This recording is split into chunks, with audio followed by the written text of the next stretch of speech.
About the friendliest bunch of folks I have come across. Good sense of humor, appreciative of that, but definitely super friendly. I bring greetings from Centerpoint Church. Again, my name is Eliza Bast. I'm here with my wonderful husband and our son who just ran into the nursery because he wanted to be with kids. So if you see a curly, big-headed, brown-haired boy, that's ours. And he's about, I don't know, 3 foot and about 500 pounds, it feels like. He's all muscle and just wants to play. So that's our kid, and we're just grateful that you guys have welcomed us here this morning. I am also very grateful for your pastor, Pastor Greg. When he came in my office over at Centerpoint and said, "Hey, you want to preach?" I was like, do you know how much I preached? But I thought he would catch it by my face, and he just kept going. So I was like, okay. I know you did an assessment. I loved it, but I'm so grateful that your pastor is willing to support people that are going through the commission pastor and seminary programs that feel like God has called them into the next generation of leadership for not only this denomination, but for churches that are here now and that are growing inside this area and around the world. And so thank you very much for letting me have this space, and thank you to your pastor and his family for allowing me to be up here this morning. I am closing out your guys' wonderful, it's been interesting to go through the notes, going through Exodus. And so this is something we did a couple weeks ago at Centerpoint. I'm going to invite you to do the same. If you would, close your eyes as I read through part of the scripture. I want you guys to be able to hear what God is saying and to be able to just imagine it. And God spoke all these words. "I am the Lord, your God, who brought you out of Egypt, out of the land of slavery. You shall have no other gods before me. You shall not make for yourself an idol in the form of anything in heaven above or on the earth beneath or in the waters below. You shall not bow down to them or worship them, for I, the Lord your God, am a jealous God, punishing the children for the sin of the fathers to the 3rd and 4th generation of those who hate me, but showing love to 1,000 generations of those who love me and keep my commandments. You shall not misuse the name of the Lord your God, for the Lord will not hold anyone guiltless who misuses his name. Remember the Sabbath day by keeping it holy. 6 days you shall labor and do all your work, but the 7th day is a Sabbath to the Lord your God. On it you shall not do any work, neither you, nor your son or daughter, nor your manservant or maidservant, nor your animals, nor the alien within your gates. For in 6 days the Lord made the heavens and the earth, the sea, and all that is in them, but he rested on the 7th day. Therefore the Lord blessed the Sabbath and made it holy. Honor your father and your mother, so that you may live long in the land the Lord your God has given you. You shall not murder. You shall not commit adultery. You shall not steal. You shall not give false testimony against your neighbor. You shall not covet your neighbor's house. You shall not covet your neighbor's wife or his manservant or maidservant, his ox or donkey, or anything that belongs to your neighbor. When the people saw the thunder and lightning and heard the trumpet and saw the mountain in smoke, they trembled with fear. They stayed at a distance and said to Moses, "Speak to us yourself and we will listen, but do not have God speak to us or we will die." Moses said to the people, "Don't be afraid. God has come to test you so that the fear of God will be with you to keep you from sinning." The people remained at a distance while Moses approached the thick darkness where God was. God, we worship you and we thank you that the commandments that you give us provide boundaries for us to live good lives. We thank you that those same 10 commandments hold true today and that they're summed up in one verse: to love the Lord your God with all your heart, your soul, your mind, and your strength. And then the second one, to love our neighbor as ourselves. Bless our time together, God, as we do that in Jesus' wonderful name. Amen. So bonus points for anybody who knows the gentleman that is in the corner.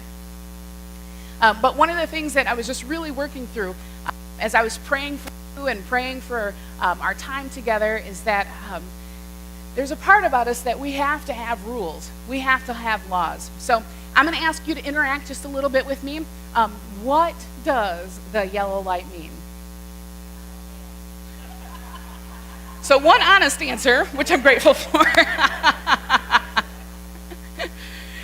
So, first response, most of us would say, oh, absolutely. When I have to take my test, it means caution, slow down. The red light is coming. But quite honestly, we go, you better step on it, honey, because if we're going to be late, I'd rather not. And so what does the yellow light mean? Slow down, caution. Now, I'm not telling stories out of school, and I love my husband very much, but when he sees a sign on the outside of the movie theater, he thinks that this is a good challenge to try to be MacGyver, and how he hides the M&Ms because he doesn't want to pay $4 for the M&Ms in there. So he's got M&Ms in his pocket. If he could put them in his shoe, he would. But for you, how many of you guys see this and you see this is a challenge? This is not necessarily a command.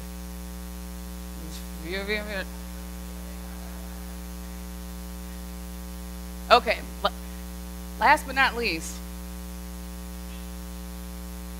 what speed limit is that?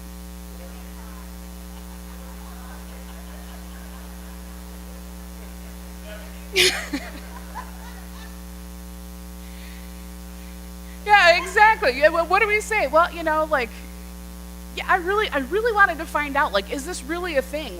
Are we supposed to go, that 4 or 5 minutes or 4 or 5 miles over? And what it said is that the state of Michigan allows for people to go about 4 to 5 miles over to calibrate for differences in speedometers and things like that. Now, knowing that is true, I'm kind of like, well, 4 is okay, 7 ain't too bad, and depending on how close I am to being late for church or work, it's kind of like, I'm going with the speed of traffic, and if the flow of traffic is going 10 miles over, that's what the left-hand lane in the highway is for.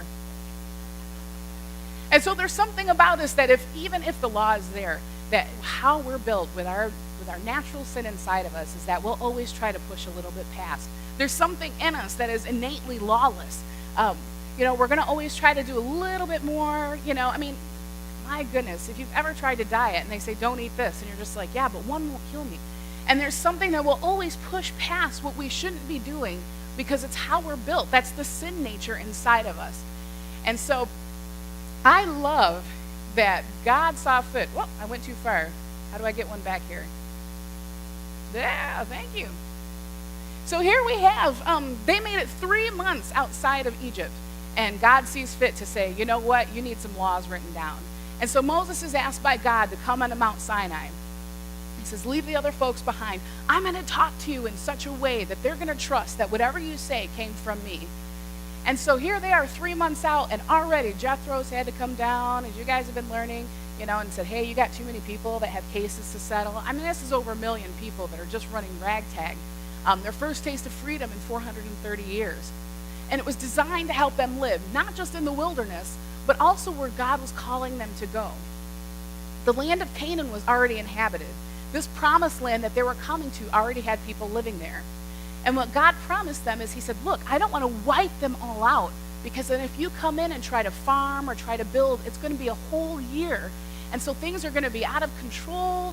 You're going to have to do a lot of extra work farming. And so little by little, I'm going to drive these people out in front of you. It was God's good plan to not overwhelm them as they were settling. Now the problem is that they had 2 very big gods that were there. The god Baal was for fertility and part destruction, and he conquered storms and he conquered the sea. So he was very attractive to the Israelite people. And then you had the Asherah god, who's fertility, and so it helped with the crops and things like that. And these were like hardcore worshiping. These folks would sacrifice their kids if they felt that they were panicking. They would take the firstborn from the community. And so God was not only giving them rules on how to live in the wilderness, they didn't know they were going to be sentenced to 40 years of wandering. This was the rules that were also going to help them for a place they hadn't even been yet. And so things like, you shall not murder, is a big deal when you're going into a place that has no problem killing people to a foreign god. So these rules were not just important for them in their wandering. It was to set them up so that they would be ready to go and ready to live in harmony and community in a new place that he was sending them. And especially for those first ones, you shall have no other gods before me. Well, who's competing in the wilderness? I mean, no God is floating out of the dust down there. But they were going into a place that had a very strong God worship. And so he was setting it up to say, look, you're going into Canaan. And so I'm telling you, before you even get there, I am your God. I was the one that delivered you. Nothing that is made can even compare with me. And those Baal worshipers and Asherah worshipers made their little carved gods. And he's saying, you won't have that because you have me. And so in his goodness, he was setting them up, not just for success right today, but success for the future. Now, how many of you have seen the Ten Commandments put like this? Half on one, half on the other. My great-grandma had it on a little, I don't know, she got like that and some holy oil she sent to somebody. And so we're used to this being like familiar for what the Ten Commandments look like, 5 on one and 5 on the other. What we have here is Moses came down with 2 tablets, and they were not half and half. It was full 10, full 10. So what would happen is if I was in covenant with my husband and we were negotiating on a piece of land, I would write down the terms of the contract, and I would write down 2 exact copies. Now, one of them would go over with EJ. EJ would then take that piece home, and he would put it in a place that was sacred and that it was kept safe, because that way he would always be able to come back and reference his part of the covenant. I would go back and do the same. So I would take my piece and I would put it maybe in a lockbox or somewhere safe that would have easy access and reference, but would be taken care of. So it's a big deal that God tells Moses to take both copies, because one copy was going to end up in the Ark of the Covenant. And so what that means is that God said, this covenant is so important. These terms of the contract are so important. I'm putting it in the most sacred place I have with you. I'm going to go back with you. I'm going to go with you, and I'm going to dwell among you. And so you keep my copy in one of the most sacred places I have, the place where we're going to meet for worship. Put it in the camp, the place where I'm going to be. It was a huge deal. Him walking down with 2 was not 5 and 5. He was walking down and bringing God back down with him. That's incredible. No other God up to this point had made that point of, I'm going to live with you. And so here they were 3 months out, already struggling, already suffering. They'd been jumped by the Amalekites by this time. Moses had hit the rock because he was so frustrated with them. And even still, he chooses to say, hey, take my copy, my precious copy, take my presence back down with you. I'm going with you. I'm going to go with you. And so it was an exciting time for Moses. I mean, no wonder he was so frustrated and came down and saw Aaron acting up. But there's a part where it's like, man, God is going to live with us. We're not in this alone. And see, sometimes we see commands and laws as God just saying, here, take it, and I hope you do okay. And it's it's never his intent. It is never his intent. His intent is to actually go with you on that journey. It's a precursor of Jesus. That even everything we were going to have to live, we were never going to have to do it alone. Ever. It makes me so sad when I hear people say, well, what Christians are asked to do is too hard. We're never asked to do it by ourselves. Even back with Moses, they were never asked to do it by themselves. That is not God's best. God's heart is for us. God's heart is for us to be able to do it and to be successful at it. And that's why we can trust him. Now, these terms of the covenant just don't come out of anywhere. I'm going to take you back a little bit to Genesis 15. What you had in here was that they were making a covenant together, Abraham and God. And this was before Abraham's name was changed. So if you remember the story, he had to gather a bunch of doves and pigeons and what else? Goats, and I can't remember. It just seemed like a long list of animals. Anyway, so he had to cut them, and he poured the blood in the middle, and it says that he fell asleep, and that God passed as a burning torch in between the two. So technically, in this covenant relationship, if EJ and I are entering into a land contract, we both would have to walk it. But God lets Abraham sleep. And by choosing to be the one who walks through it with that burning torch, God is saying that if this covenant is broken, I take the place of it. I will pay the price for it. He knew we could be perfect or holy on our own.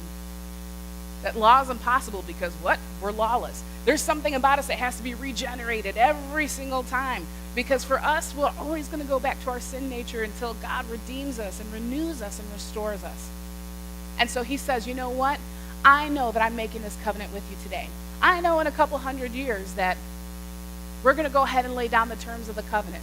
It's going to be 10 laws, and you're still going to struggle keeping those. And so you know what? I've already made a way. I've already made a way. The law is tough. I don't care how many years you've been a Christ follower. There will always be that temptation to lie. You know, especially if it comes near tax time, we tend to round down as opposed to round up. You know, but if we need money back, we round up. There's always that, it's hard, even as a parent. You know, somebody posted an article, and I was like, this is so not true. I'm a Christ follower. And they were like, the lies we tell our kids. You know, we're not out of goldfish crackers, but if I'm going to stop him from asking for goldfish crackers, oh, man, buddy, there's no more. Like, oh, you know, and he's like, why?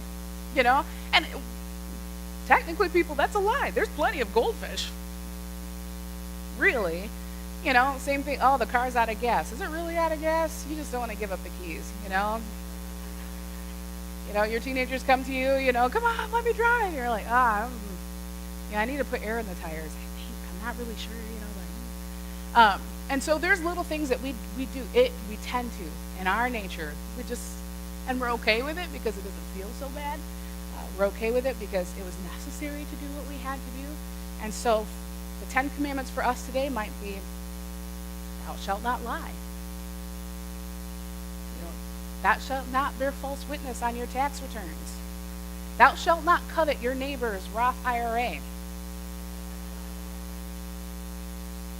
Thou shalt not hate thy neighbor for being able to retire early. Yeah, there's a lot of things that would be put in our 10 Commandments today. A ton of them.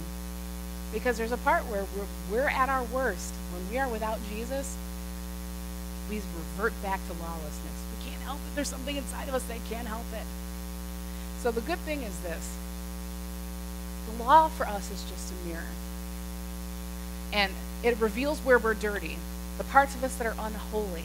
It's uncomfortable because no one wants to say, hey, that was a lie. When I read that article and it told me about lying to my son about goldfish, I was like, they don't know how hard it is to deal with it. And you got a kid that's going, goldfish, goldfish. And the part of it is that it's unholy. It is unholy. You know, coveting your neighbor's boat is unholy. You know, you might cover it up by just starting to be resentful. Well, I wish I had a job where I could get away every day and da-da-da-da-da. You know, but we're like, but I'm not coveting. I don't want his boat. I just want all of his other stuff. Still unholy. And the great news, the good news of Jesus is that he made a way because he knew on our own we would never be good enough. The great news about that is on our best day, we're still not good enough. Because without Jesus, we don't get to make it. We don't. So the law is a place that shows us how dirty we are, but I don't wash my face with a mirror. I don't. It can reflect back to me. It can show me where I need help. And so I take the law for that. And that's why the law is necessary. I don't think I'm unholy unless somebody holds up a mirror and says, you know what? This is what the word says. Where are you? But what do I do with that? And this is where I love Paul's response. For through the law, I died to the law so that I might live for God. I have been crucified with Christ, and I no longer live. But Christ lives in me. The life I now live in the body, I live by faith in the Son of God who loved me and gave himself for me. I do not set aside the grace of God, for if righteousness could be gained through the law, Christ died for nothing. So in Galatians, you had here people that were saying, hey, you know, you got to be circumcised and you got to do this, and we have a law, and we've got 10, we've got 600. They had over 600 laws in Jewish law by the time Jesus showed up on the scene. 600 people. We laughed because we couldn't hold up to the speed limit. That's one. Imagine 600 more, and then going, you know what, we better sacrifice. Make it 2 this year, because you know our neighbors and what I've said in our tent. So you're looking at here 600 laws that were impossible for people to keep. And so Paul says here, you know what? Christ came so that the law can be fulfilled through one person. This is the way we get clean. This is the way that we are able to start back at zero every day, that the ledger has been wiped spotless. That is good news, people. That is good news, people. Thank you. So in here, when you're talking about trusting God, as you're leading up through Exodus here, what is so exciting about the word is that the commandments feel so heavy. Here we are. God is deciding to live with us. It's a precursor to Jesus, who also decides to live inside of us. Amen. That's exciting. But it's like inviting Jesus into your guest bedroom and it hasn't been cleaned in 2 years. You know, I freak out when people come in my kitchen and I haven't cleaned that week. And so there's a part where on our own, God knew we couldn't do it. And this is what makes him so worthy of our trust. Not that he just gives us laws, that he gives us good boundaries, but that he loves us so much that there is a backup plan for when we blow it. Because you know what? We will. Big time. Big time. All it takes for you, all it takes for us, again, not telling stories out of school, is when both of me and my husband are right about something that's completely opposite. You know, and I love you, but I'm right. And then he's like, you know, me too, ditto. You know, and you start the whole thing of just, I know a little bit more, I know a lot more, and then it becomes very easily, we know we're going to blow it. We're going to go in our lawlessness. Have a wayward kid. You haven't fallen off the cross yet? Ooh. Have a kid that tells you, I hate you, I hate this family. Some of you guys are still recovering and praying. Some of you guys are in the long process of recovery going, I hope your kids are, I got that too, Wait till you have a child. Some of you are dealing with workplaces where you're miserable. You're just miserable. And you're wondering, okay, God, I hate this.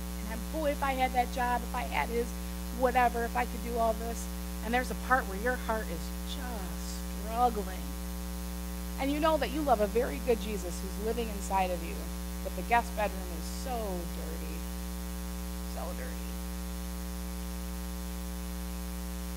And there's a part, too, where just you become dry. Wandering around for 40 years in the desert, that's hard. That is hard. And some of you might be sitting here today and said, man, we've been wandering. I have been struggling. This happened. We didn't expect cancer. We didn't expect to lose our business. And then other gods quickly slip in. Hey, I can't serve God right now. I should be out here doing this. I should be out here working. I don't have time to pray with my wife and kids anymore. Do you know how hard it is? That one hurts. That one hurts. And then we have other gods that slip in, slide in. We put other things before God because we're just dry.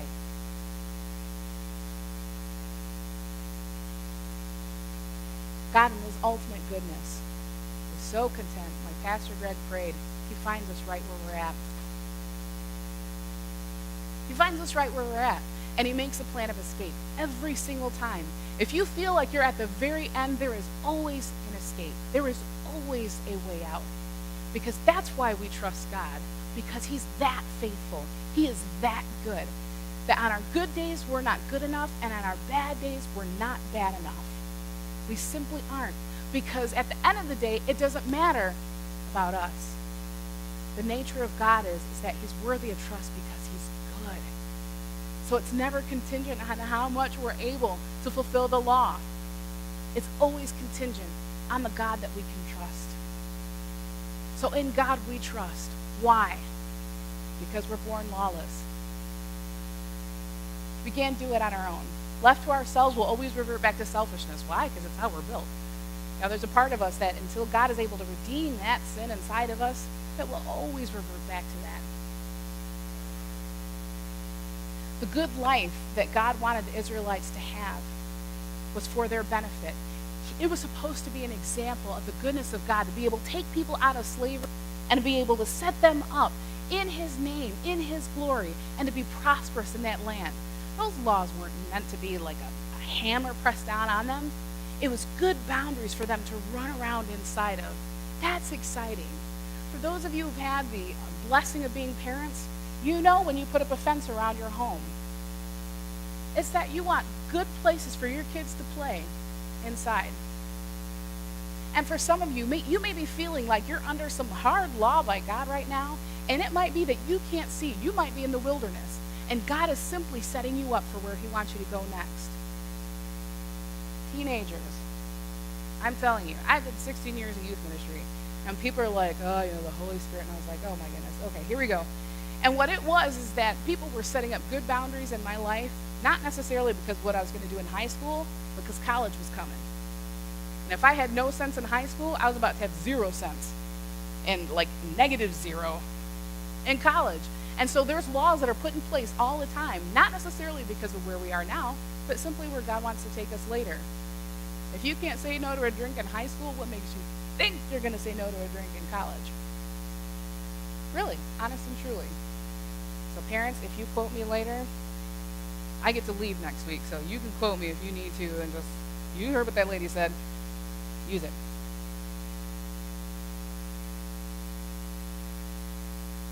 In God we trust because he already set up a plan B because he knew it would blow it. I think it's important to stop and just think about that. That God sent his very best knowing that we would do our very worst. That's amazing love. That is amazing love. That God is trustworthy because he loves us that much. That's tremendous. He loves us. My son trusts me because he knows that I love him. I would do anything for him. I would jump out in the middle of a car to save him. And so there's something, when I call him to come to me and I say no, he might fight it, but he knows my heart towards him. At the end of the day, we can't trust somebody we don't love. We really can't. Because we're trusting in their heart. So, what would it look like this upcoming week to know God's love in such a way that if he tells you yes, or if he tells you no on something, that you trust him so completely that it's okay because you know he loves you. That he loves you. Sometimes we hear a no and we go, oh man, God, you knew how bad I needed this. If we know his heart and we trust him, it's okay. It really is okay because we know that God's got this. And if we know that we've blown it, that we've yelled, that we've cursed, that we've said nasty things to our spouse, that we said things that we regret to our coworker, our kids, that it's okay. That not because we'll ever be able to make that up, because we are not based by works, but by the goodness of God that he already set up a plan for when we blow his commandments. That's awesome, people. That is awesome. Because he loves us. That is why we trust him. That is why the commandments are so important. And so if you would, let me pray for you.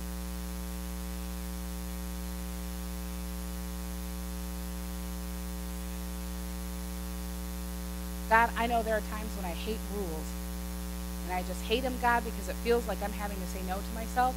It feels like I'm having to say no to things I want to do.